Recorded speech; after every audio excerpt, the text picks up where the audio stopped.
আসসালামু আলাইকুম এভরিওয়ান। আমি আর আমার ফ্রেন্ড সকালে ঘুম থেকে উঠে ফ্রেশ হয়ে যাচ্ছিলাম প্রাইভেটে, কারণ প্রাইভেট আমাদের সপ্তাহে 3 দিন থাকে।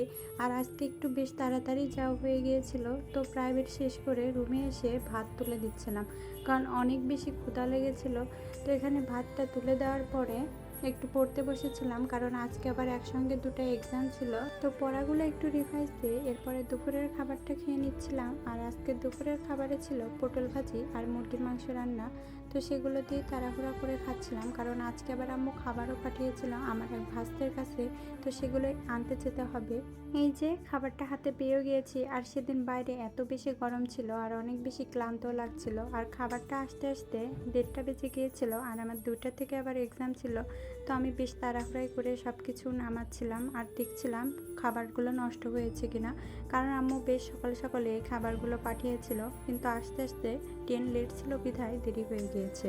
তো এখানে আম্মু এই যে ডাল রান্না করে দিয়েছে, পটল ভাজি দিয়েছিল, মাছ রান্না করে দিয়েছিল, মুরগির মাংস দিয়েছে।